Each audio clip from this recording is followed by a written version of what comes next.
we have no open circle next week. So next week's 25th, right? Christmas Day. So enjoy your time with friends and family if they're around. And we'll be reconvening January the 2nd, and we will have David Bryan with us. What organizers thought. Most disturbing of the many troublesome issues passing through our world today is our intolerance for ambiguity, as well as hostile polarization among the different tribes that all claim to have the truth. Why do differing beliefs among truth-bearing tribes create more fear?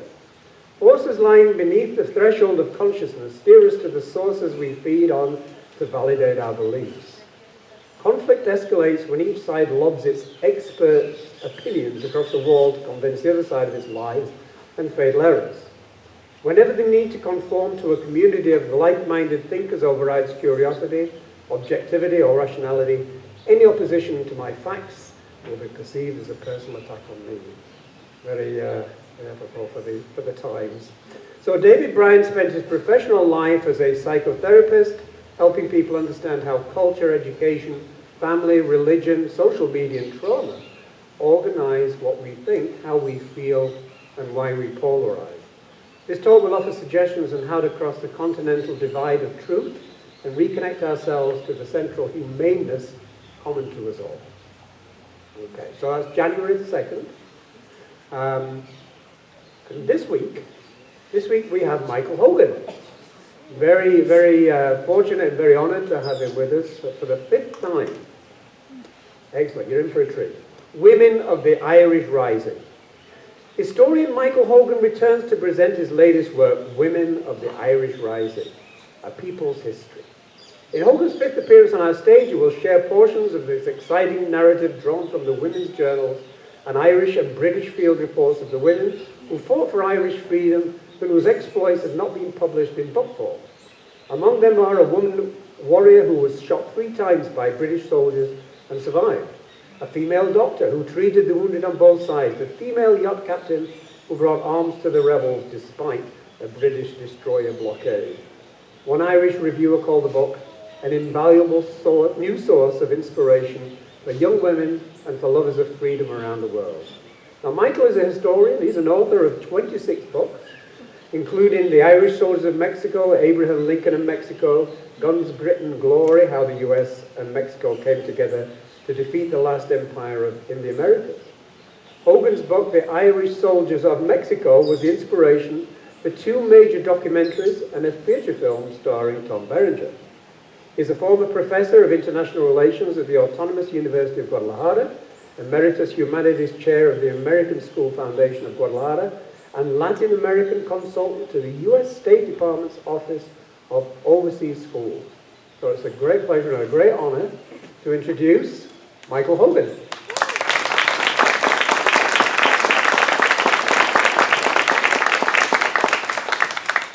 Thank you, Phil.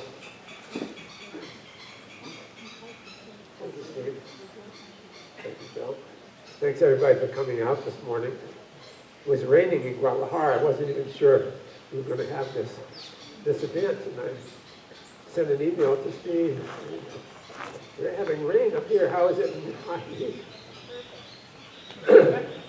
But thanks so much for having me again. It's very special for me to be back here, my 5th appearance, to talk about history. Usually it's been about Mexico and the Irish who fought on the Mexican side during the U.S. invasion. I have a cough drop in my mouth. The reason is I have COPD, so my voice comes and goes, and I need to kind of soften it up a little bit. Usually it's been about Mexico, the Irish who fought on the Mexican side during the U.S. invasion, the efforts Abraham Lincoln made in later years to help rid the country of an Austrian emperor, and the women who helped make Mexico an independent nation. Today my topic is the women of the Irish Rising. Although there are many connections with Mexico, and over 35 million people in North America, including Canadians, claim Irish descent, most of us know little about the nation's history. If you're like me, probably know even less about the women who fought for Irish independence and what we might learn from them. So settle back this morning and I will share with you some of the stories that I discovered over the past 3 years, researching in Irish military archives, reading women's journals, and eyewitness testimonies from the early 20th century.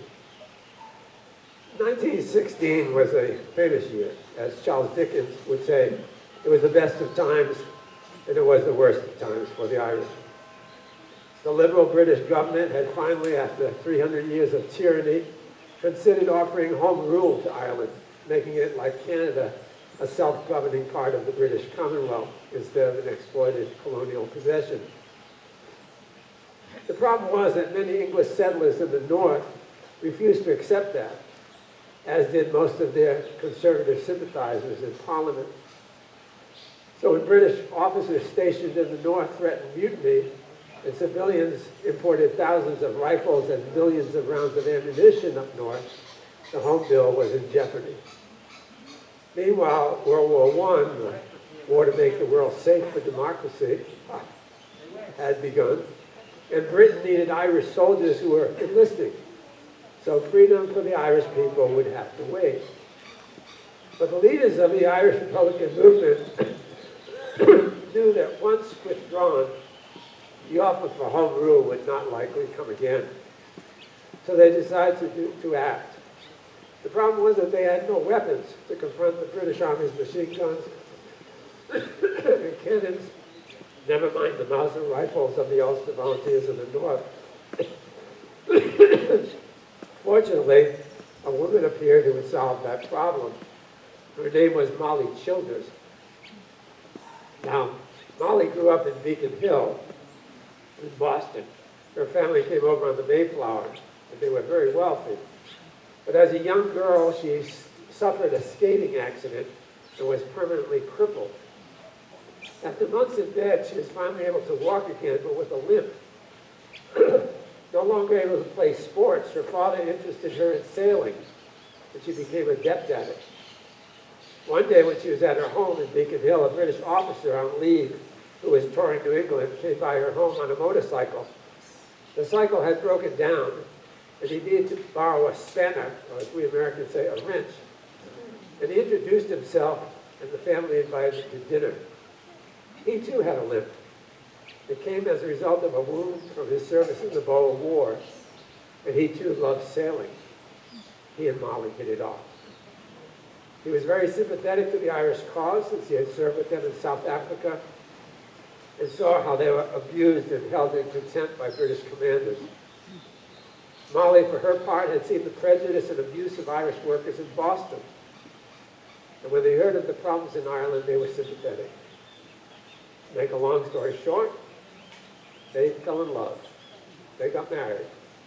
And Molly's wealthy father blessed them by giving them a 51-foot sailing yacht named the Asgard as a wedding present. When they returned to Europe and discovered the dilemma of the Irish nationalists without guns, they decided to help. They raised several thousand pounds and approached a Belgian intermediary to purchase rifles from Germany. Pretending the weapons were for Mexican insurgents, who were then now in their own war, the famous Mexican Revolution, they purchased 900 rifles and 29,000 rounds of ammunition. They loaded them aboard the yacht and set sail for Ireland. The crew consisted of Molly as captain, her best friend Mary Rice, a deckhand, and her husband Erskine Kildare. Molly was captain. Now the problem, of course, was that on a 51-foot yacht, there's not room for that many rifles and crates of ammunition. So some had to remain on deck. But before long, they encountered a British destroyer fleet on patrol. Hurriedly, she had the men cover the ammunition crates with cushions and folded sailcloth and turned the helm over to her husband while she and her friend changed into their bathing suits and pushed on top. Thus distracting the sailors manning the deck guns who passed above them. If they were stopped, I mean, it is laughable in a way, but if they were stopped, keep this in mind. it could have been the death penalty, or at the very least, a lengthy prison term for treason and contributing to armed insurrection. So here's one of the first women without whom there would have been no Irish Rising at all.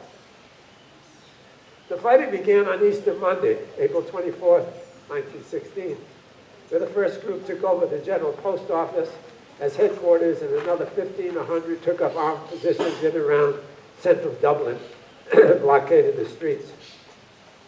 Now, it might be supposed that the rest of the 300 women involved played subsidiary roles, carrying messages or working as nurses or cooks.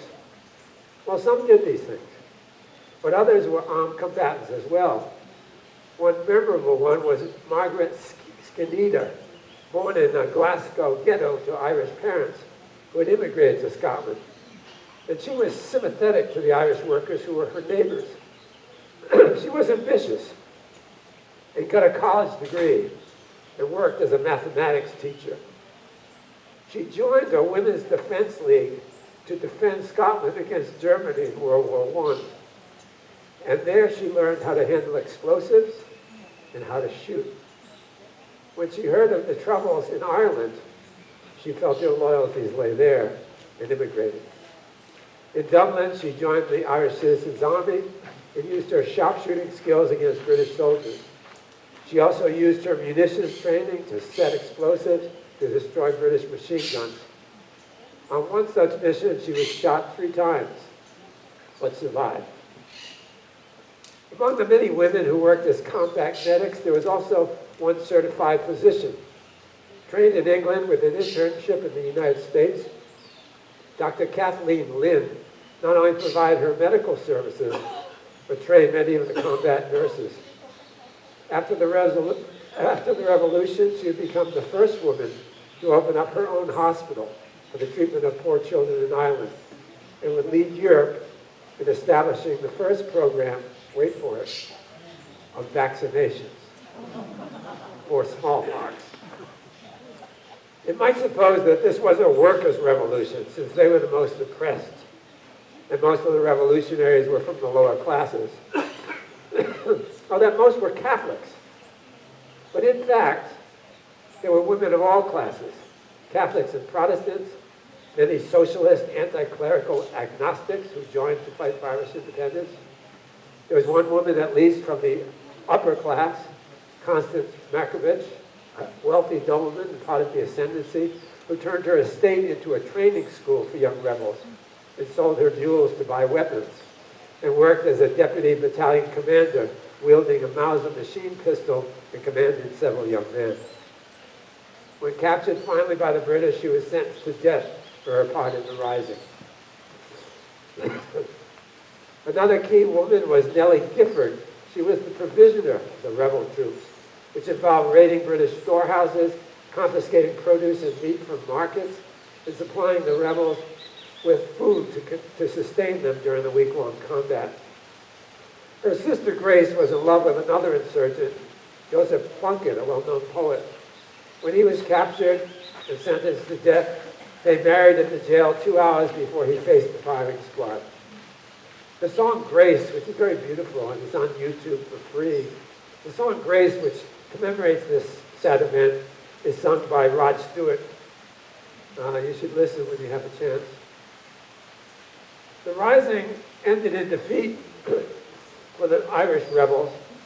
No matter how many rifles they had, they could not compete with British machine guns, artillery, naval cannon firing from a gunboat in the Liffey River, nor the British reinforcements, which outnumbered them 6-1. Most of downtown Dublin was destroyed.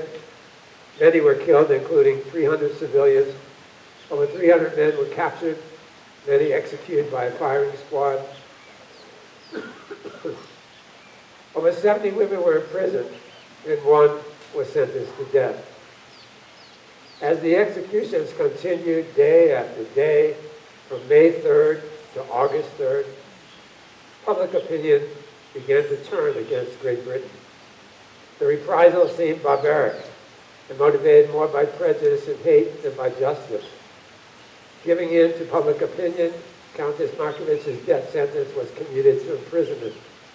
But the damage to British reputation abroad was considerable. Besides the execution of 3 innocents early in the conflict, including the well-known pacifist, the death by firing squad of James Connolly, the beloved leader, was especially horrendous. Dying of 2 gunshot wounds which had become gangrenous during his time in prison, he was nevertheless tied to a chair and placed before a firing squad and shot to death in the Kilmainham jail. Even the British soldiers who took part were repulsed. His daughter, Nora Connolly, would escape and travel to Boston, where she regaled Irish-American crowds with the bloody details of British reprisals and was able to raise, wait for it, over £100,000 to support the Sinn Féin independence movement, which would continue this time as a guerrilla war. The British, their reputation already suffering as news of the concentration camps in South Africa became common knowledge, concerned with new labor protest movements at home, ultimately relented and gave in to world opinion. The Irish would see their independence become a reality despite their horrendous defeat in actual combat. Although this book is a history, it is lively and readable, with mostly narratives and the voices of the women themselves.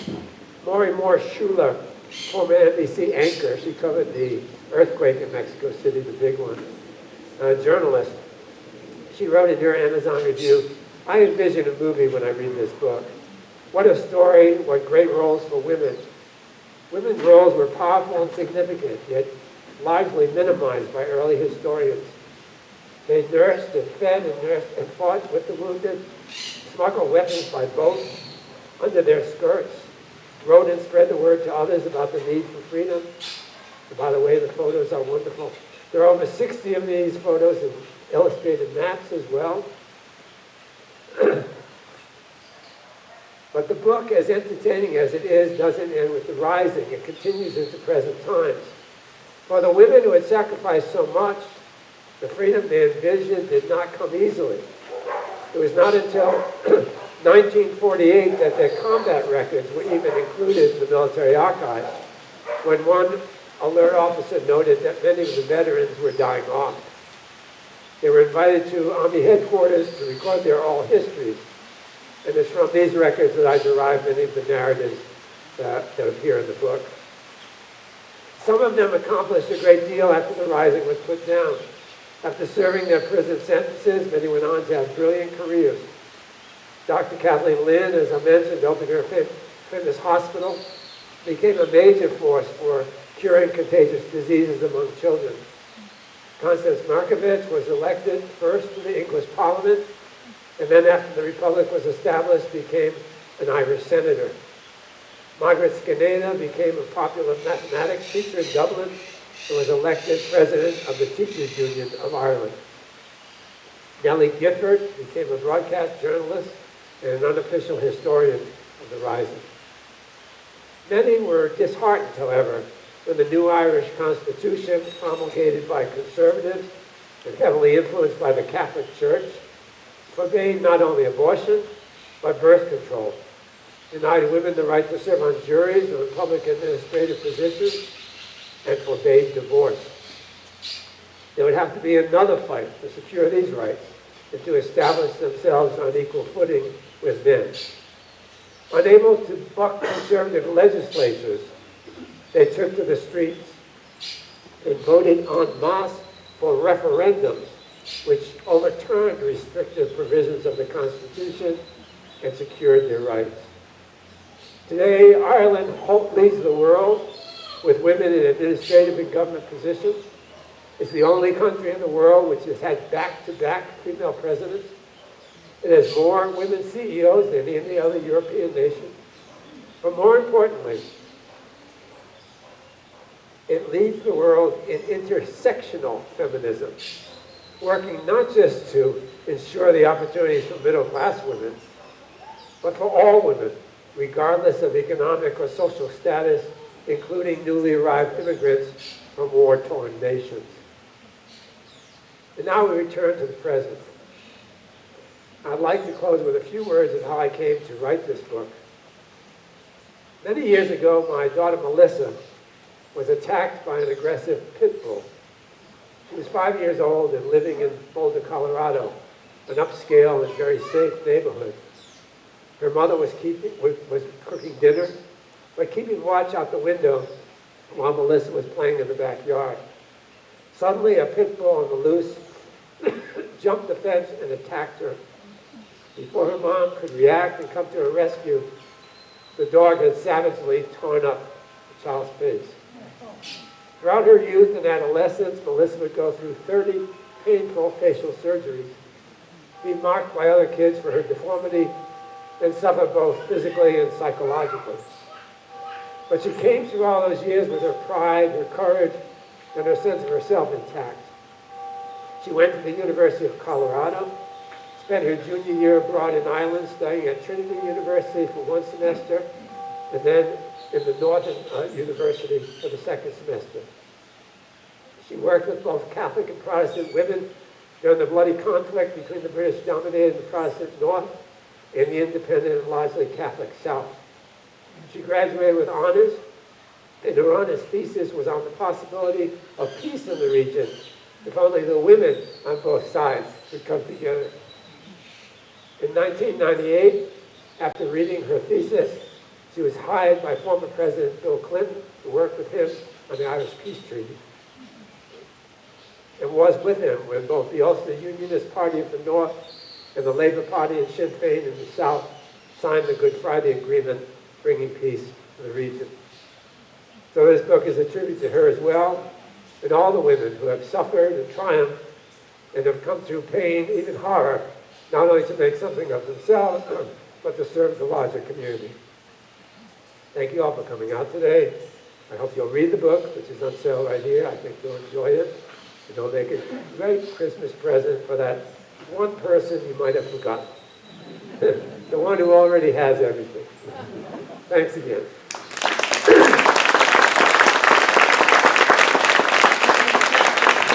Thank you, Michael. Excellent. Excellent and inspirational too. Let me just prop some of these up so that... if you've got questions for Michael, please raise your hand. I'll come out there, whisper in my ear, and then I'll relay the question to Michael. If you think you can be heard directly, Michael will repeat the question for the people in the back who didn't hear. Okay, so do we have any questions? I've got these. And the number of people who I come to and then they lower their mask to talk to me. No. Keep it up. Well then.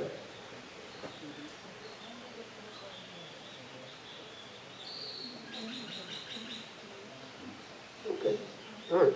The question is, do you have any hope that one day there will be a united Ireland? Oh yeah. There's a recent survey out that 67% of the people in the North want a united Ireland right now. Well, the interesting thing is, of course, that there used to be a lot of religious animosity between Catholics and Protestants. Most of the younger generation don't share that animosity. They think we're all Christians, and of course, half of them don't believe in anything at all. So it really doesn't matter. So yeah, the latest poll was 67% of the people in the North would like to be united. So that's one reason, the elimination of religion as an issue. The second is Brexit. A united Ireland, which would be part of the European community, would have much more benefits than an isolated Northern Ireland as part of the British Isles.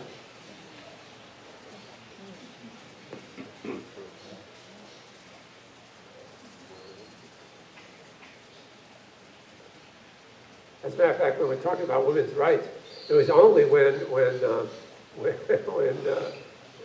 it looked like Ireland was going to be joining the European Union that minute these things began to change. And they didn't change in the North right away. Okay, I hope I'll get this question right. The inspirational stories of women in fighting for freedom, is that something special to Ireland?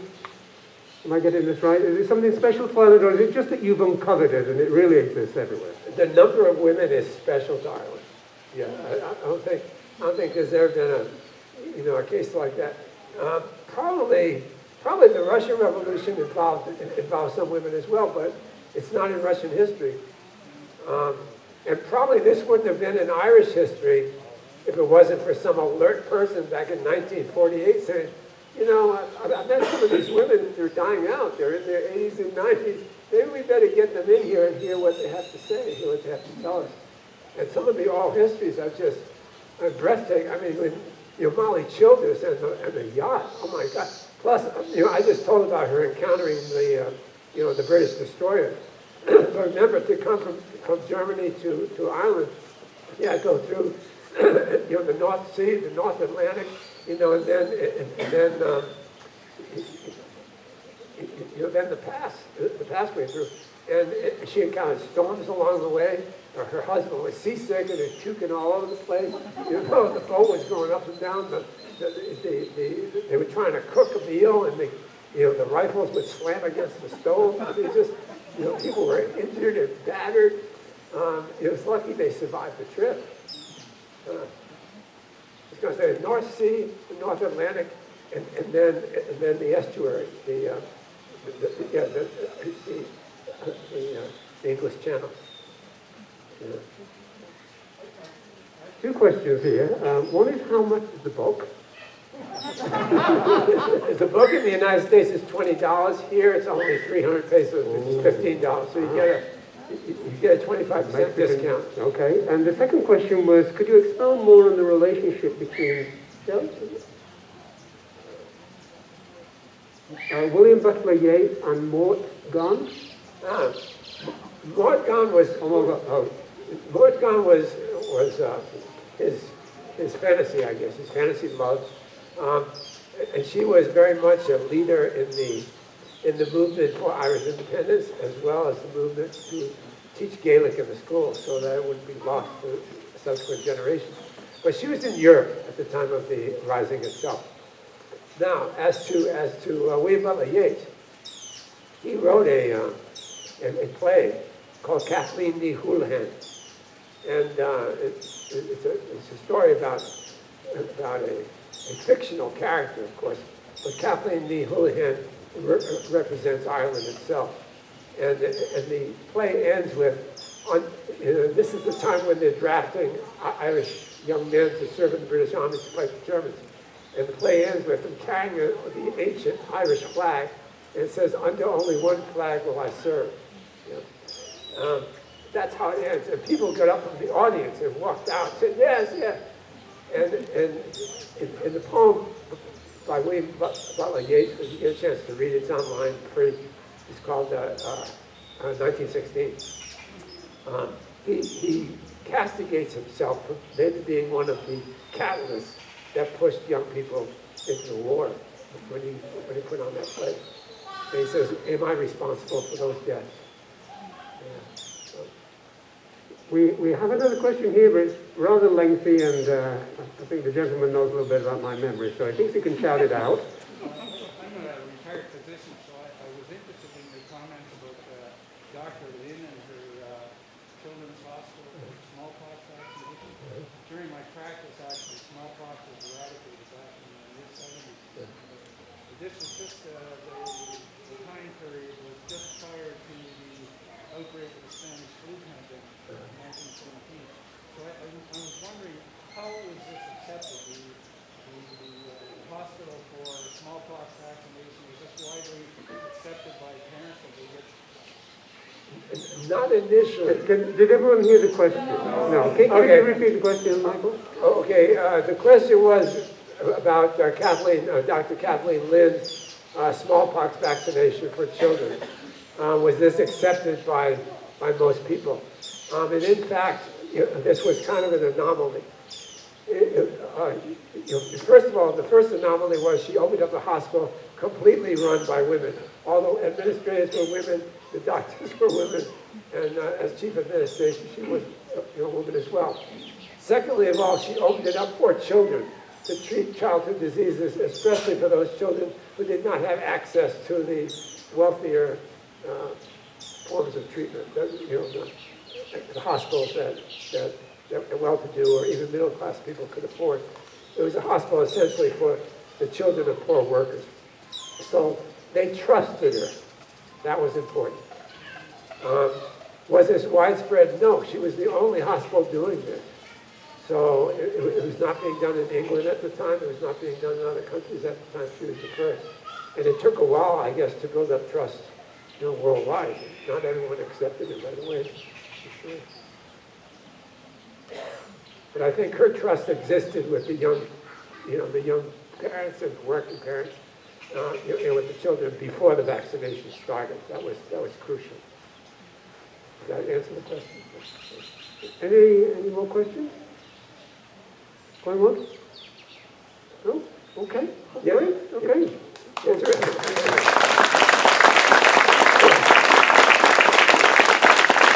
Would you like to say a few words about...